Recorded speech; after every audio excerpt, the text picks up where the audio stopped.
Halo, Assalamualaikum warahmatullahi wabarakatuh. Apa kabar Bapak Ibu guru hebat di seluruh Indonesia? Izinkan saya Atikawati SPD, calon guru penggerak angkatan 10 SD Negeri 1 Cibungur dari Kecamatan Cigemblong, Kabupaten Lebak. Salam bahagia.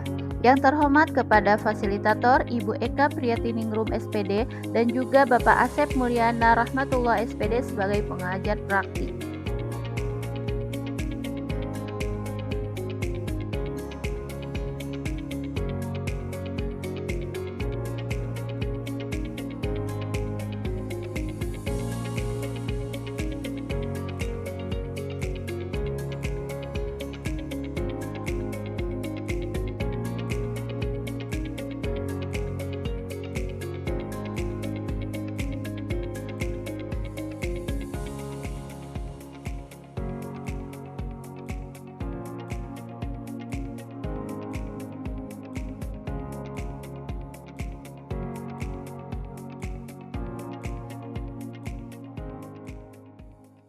Warahmatullahi wabarakatuh. Perkenalkan, nama saya Atikawati SPD. Saya guru di SDN 1 Cibungur, Kecamatan Cigemblong, Kabupaten Lebak. Saya calon guru penggerak angkatan 10 tahun 2024. Video kali ini saya akan menayangkan hasil dari tugas wawancara dari 2 kepala sekolah yang dipilih.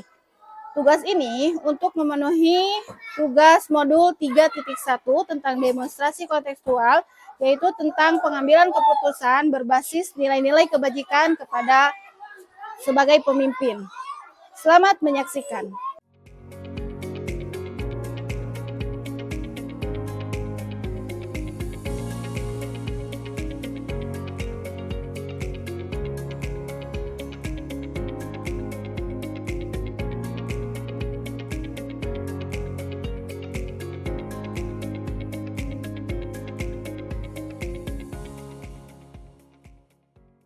Bismillahirrahmanirrahim. Assalamualaikum warahmatullahi wabarakatuh. Perkenalkan, nama saya Atikawati. Saya calon guru penggerak angkatan 10 yang ada di SDN 1 Cibungur, Kecamatan Cigemblong, Kabupaten Lebak, tahun 2024. Saya di sini bersama Bapak Kepala Sekolah yang saya pilih untuk mewawancarai terkait tugas yang ada di calon guru penggerak di modul 3.1, yaitu tentang pengambilan keputusan berbasis nilai-nilai kebajikan sebagai pemimpin. Nah, di sini kebetulan saya bersama Kepala Sekolah SDN 1 Cibungur, ya, Bapak Karna SPD. Assalamualaikum Bapak. Waalaikumsalam. Ya, bagaimana Pak kabarnya? Alhamdulillah. Alhamdulillah sehat ya Pak ya. Mohon izin ya Pak ya, mengganggu waktunya sebentar untuk mewawancarai terkait tugas yang ada di CGP. Oh iya, ya silahkan Bu. Ya, baik Pak. Terima kasih untuk sebelumnya. Nah, Atika di sini Pak ingin mewawancarai Bapak sebagai kepala sekolah mengenai tugas CGP yang ada di modul 3.1 terkait pengambilan keputusan sebagai kepala sekolah terhadap kasus-kasus yang terjadi di SDN 1 Cibungur. Mohon maaf ya Pak untuk meminta kesediaannya Bapak untuk menjawab pertanyaan yang saya nanti ajukan. Ya, siap. Oke, baik. Pertanyaan untuk yang pertama, selama ini bagaimana Bapak dapat mengidentifikasi kasus-kasus yang merupakan dilema etika atau bujukan moral yang pernah Bapak temui di SD 1 Cibungur ini? Baik, ada sebagian kasus yang saya temui mungkin termasuk dilema etika yang pada saat itu antara aturan sekolah dengan kebutuhan pribadi siswa, seperti kasus siswa terlambat datang ke sekolah pada saat mau upacara maupun masuk kelas, tapi mereka tetap niat tinggi untuk tetap masuk sekolah dan belajar di sekolah. Oh, baik. Lalu bagaimana Bapak untuk menjalankan pengambilan keputusan tersebut di sekolah, terutama untuk kasus-kasus yang dimana ada dua kepentingan yang sama-sama benar atau sama-sama yang mengandung nilai-nilai kebajikan Bapak? Saya mempertimbangkannya dampak dan di kemudian hari serta menganalisa kasus tersebut terlebih dahulu dan juga mengajak guru kelas yang lainnya untuk didiskusikan sehingga berusaha untuk mendapatkan keputusan bersama. Oke, baik. Lalu bagaimana langkah-langkah Bapak sebagai kepala sekolah ataupun prosedur seperti apa yang biasa Bapak lakukan selama ini ketika menemui kasus-kasus tersebut, Pak? Baik, langkah yang pertama yang saya akan lakukan yaitu mengumpulkan informasi yang terkait, lalu mengidentifikasi nilai-nilai yang tertuang di dalamnya, lalu didiskusikan dengan semua guru dan mengambil keputusan berdasarkan analisis tersebut. Dan yang terakhir membuat rencana untuk melakukan keputusan. Oke, baik. Lalu Bapak, pertanyaan selanjutnya, hal-hal apa saja yang selama ini Bapak menganggap itu sudah efektif ya Pak ya dalam pengambilan keputusan pada kasus-kasus dilema etika? Menurut saya yang paling efektif itu yaitu melibatkan semua pihak yang berkaitan dengan kasus tersebut dalam keputusannya. Kemudian berkomunikasi dengan jelas serta keputusan tersebut sesuai dengan aturan yang ada di sekolah. Oke.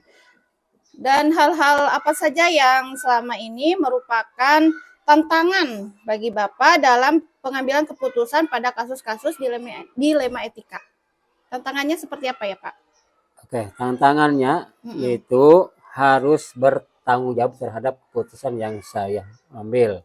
Kemudian walaupun dalam membuat keputusan itu sangat sulit untuk diterima oleh semua pihak.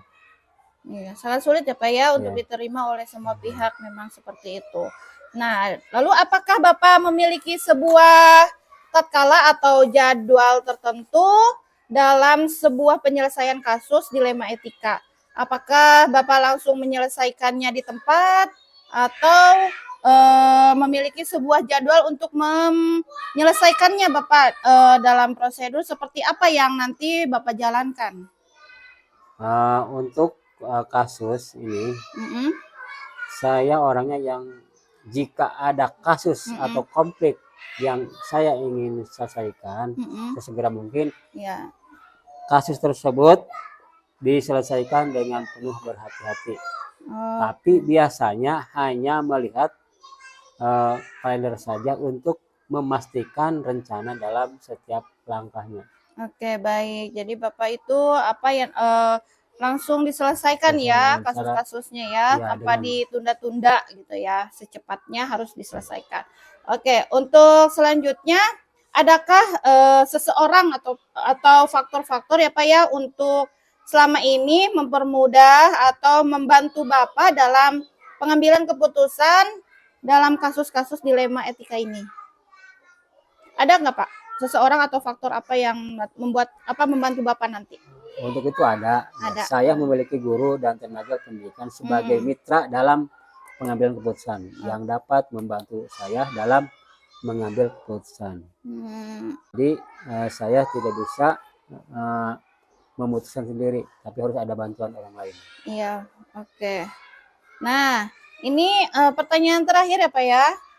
Dari semua hal yang telah Bapak sampaikan tadi, pembelajaran apa menurut Bapak yang dapat Bapak petik dalam pengalaman Bapak pengambilan keputusan dilema etika terhadap kasus-kasus yang Bapak temui selama ini? Baik, melihat latar belakang suatu masalah adalah hal terpenting dalam mengambil keputusan. Misalnya memutuskan terhadap masalah anak didik, maka harus mencermati latar belakang masalah dari anak tersebut terlebih dahulu, dan juga adanya keterbukaan serta melakukan komunikasi baik dengan pihak-pihak tertentu seperti dengan orang tua siswa, semua guru dan tenaga kependidikan. Oke, berarti semua ya hal-hal yang bisa dipetik kita harus melihat latar belakang anak tersebut ya Pak ya. Jadi kondisi anak itu seperti apa. Jadi tidak langsung memihak kepada anak. Jadi kita harus mencari informasinya terlebih dahulu. Harus mencari informasi dari pihak luar. Iya, betul. Dan kita diputuskan dengan secara bersama, ya ada komunikasi, lalu kita ada nanti seperti mengumpulkan guru-guru dan pihak yang lainnya ya Pak ya untuk membantu keputusan Bapak nanti. Oke Bapak, terima kasih. Pertanyaan semuanya sudah terjawab. Terima kasih banyak ya Bapak ya. Sebelumnya mohon maaf Atika di sini sudah sedikit mengganggu waktunya Bapak ya. Dan terima kasih Bapak atas dukungan kepada Atika dalam menjawab sebuah pertanyaan yang ada di tugas modul 3.1 ini. Terima kasih banyak ya Pak ya. Sama-sama Bu. Mohon pamit kembali. Assalamualaikum Pak. Waalaikumsalam.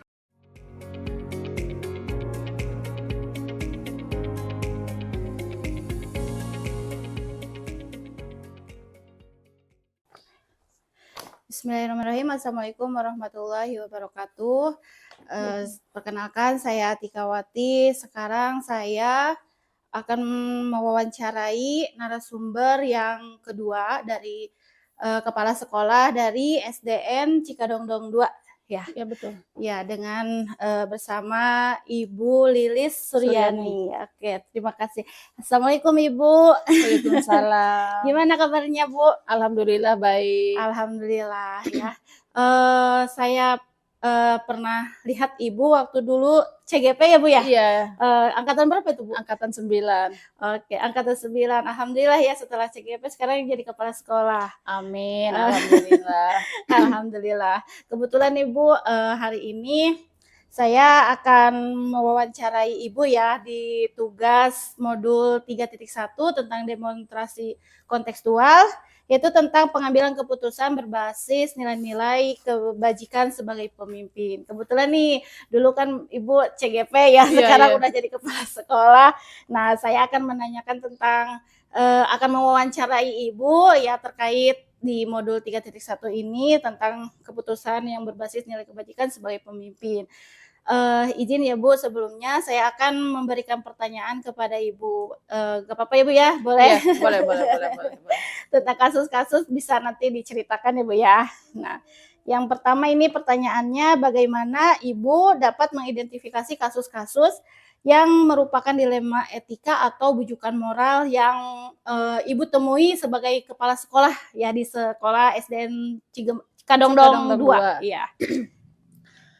Ya, terlebih dahulu saya mengamati suatu permasalahan yang terjadi, mengumpulkan informasi yang faktual dan menentukan suatu keputusan mengacu berdasarkan peraturan. Oh iya, baik.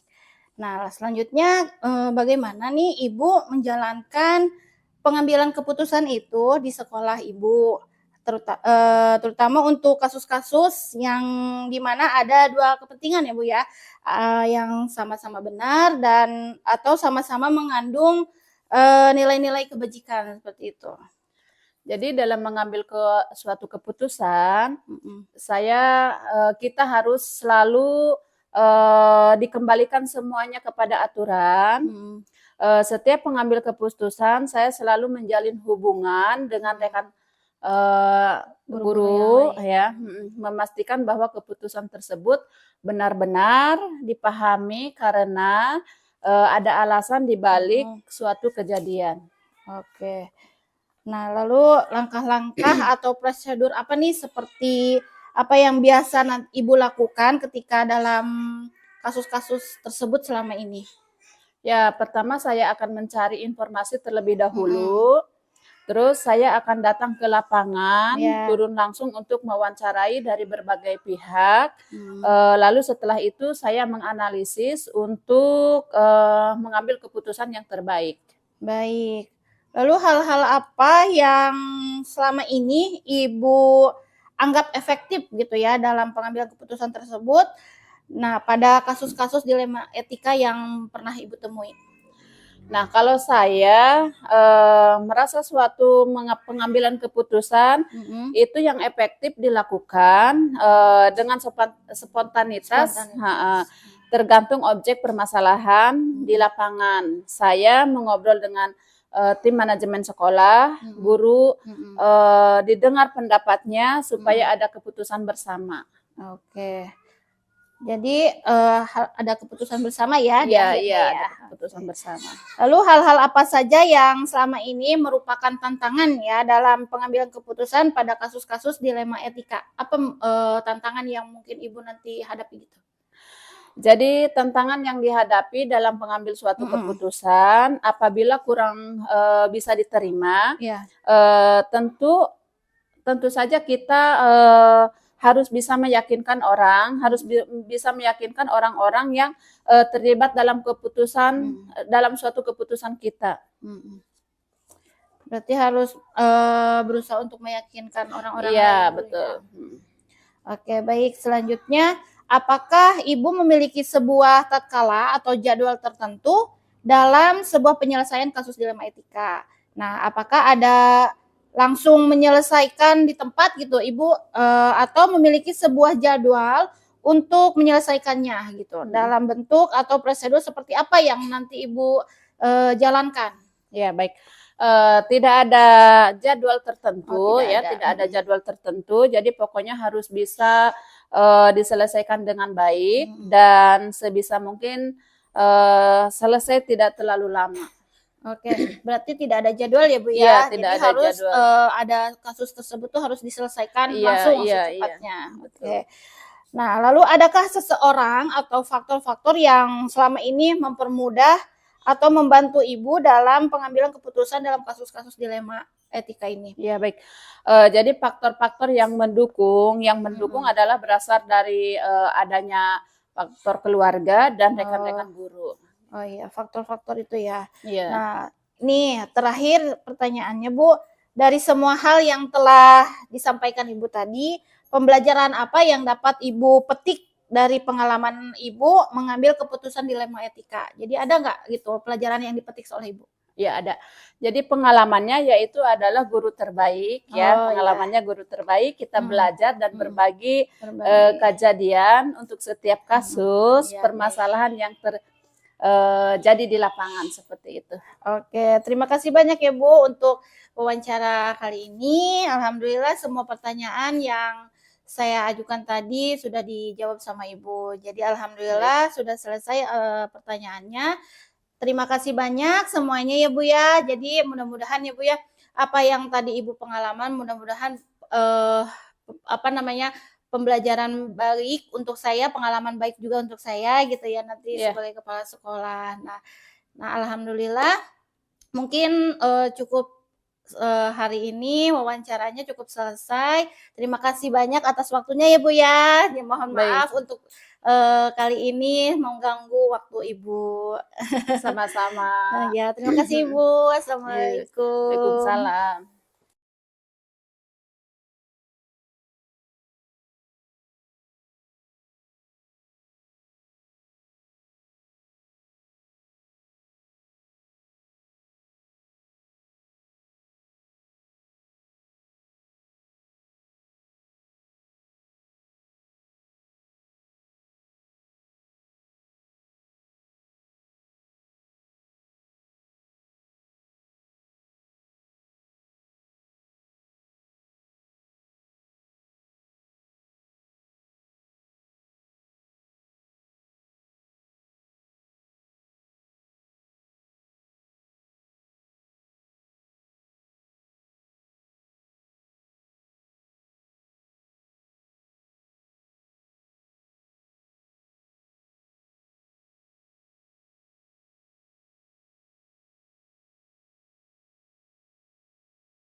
Terima kasih banyak Bapak Ibu guru hebat yang sudah menyaksikan tayangan dari video kami. Mohon maaf apabila masih terdapat kekeliruan ataupun ketidaksempurnaan dari kami. Semoga menjadi bahan refleksi di masa mendatang dan semoga apa yang telah kami laksanakan bermanfaat serta dapat dijadikan referensi untuk bagi rekan-rekan CGP angkatan berikutnya dan juga Bapak Ibu guru pada umumnya. Terima kasih, cukup sekian. Wassalamualaikum warahmatullahi wabarakatuh.